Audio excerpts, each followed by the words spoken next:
안녕하세요. 은퇴생활비 2배로 불려주는 이천희망TV 이천희입니다. 우리가 보통 연금보험에 가입해서요, 그 가입자가 연금을 수령하다가 사망하면 보증기간이라는 게 있어서 그 남은 보증기간 동안 남은 가족들이 연금을 계속 수령할 수가 있습니다. 그러면 대표적인 연금계좌인 IRP나 연금저축 가입자이자 수령자가 사망을 하면 그 남은 재산은 어떻게 될까요? 오늘은 그 내용에 대해서 말씀을 드리겠습니다. 먼저 사연부터 찍고 가겠습니다. 53세 이미경 씨는요, 몇 달 전에 남편이 사망했습니다. 한동안 경황이 없어서 남편이 남긴 상속재산을 정리하지 못하다가요, 이제 정신을 수습하고 남편의 상속재산을 정리하던 중에 남편이 오래전에 가입한 연금저축에서 사망 전까지 연금을 수령하고 있었던 걸 발견했습니다. 이미경 씨는 별도로 가입한 연금이 없기 때문에요, 이 연금저축으로 연금을 계속 수령하고 싶은데 가능할까요? 이럴 때는 두 가지 방법이 있습니다. 먼저 첫 번째 방법은요, 이 연금계좌를 승계하는 방법입니다.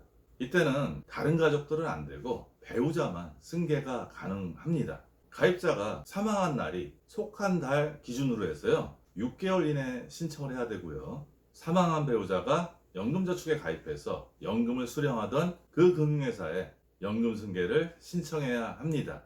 우리가 보통 사망을 하게 되면 상속재산을 평가해서 신고하게 되는데요, 연금계좌도 상속재산에 포함이 됩니다.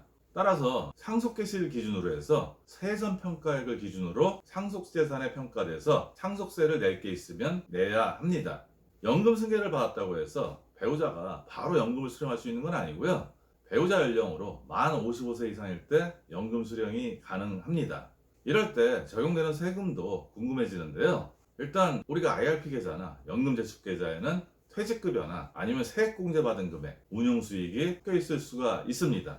퇴직급여가 있었다면 퇴직소득세가 적용되는데요, 연금으로 수령하게 되면 배우자가 수령하더라도 퇴직소득세를 감면을 해줍니다.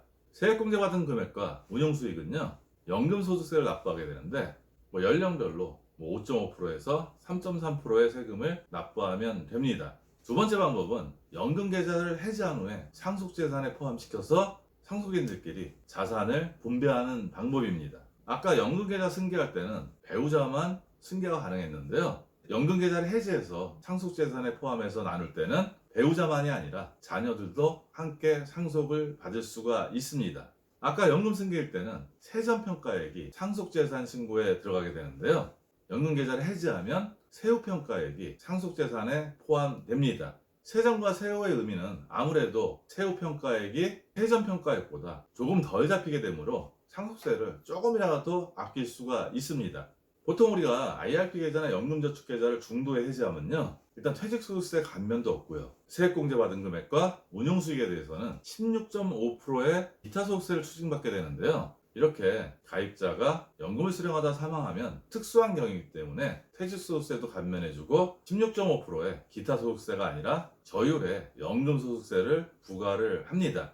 앞에서 말씀드린 사례의 이미경 씨는요, 함께 상속받은 아이들과 상의한 후에요, 3년 후인 만 55세부터 연금으로 수령하는 것으로 결정을 했습니다. 한국 나이는 53세지만 만으로 따지면 현재 52세이기 때문에요, 3년 후부터 연금을 수령할 수가 있습니다. 남편이 남긴 자산 규모가 자녀와 배우자가 있을 때는 일괄공제로 해서 10억을 초과하면 상속세 신고를 하고 상속세를 납부하게 되는데요, 이미영 씨 남편이 남긴 자산이 상속세 신고도 해야 되고 상속세를 납부해야 되는 정도의 자산이었습니다. 아까 연금을 해지를 해서 상속을 받으면 세후평가액을 적용받는다고 했는데요, 연금계좌를 승계를 하면 세전평가액을 적용받기 때문에 그걸 기준으로 하면 상속세를 조금 더 내게 되지만요, 노후에 대한 걱정이 더 앞서서 연금 수령을 선택을 했습니다. 오늘은 대표적인 연금계좌인 IRP나 연금저축 가입자가 연금을 받다가 사망을 할 때 그 연금계좌에 있는 돈이 어떻게 상속되는지 그 내용에 대해서 말씀을 드렸습니다. 오늘 내용도 도움이 되었으면 좋겠고요, 오늘도 행복한 하루 되세요.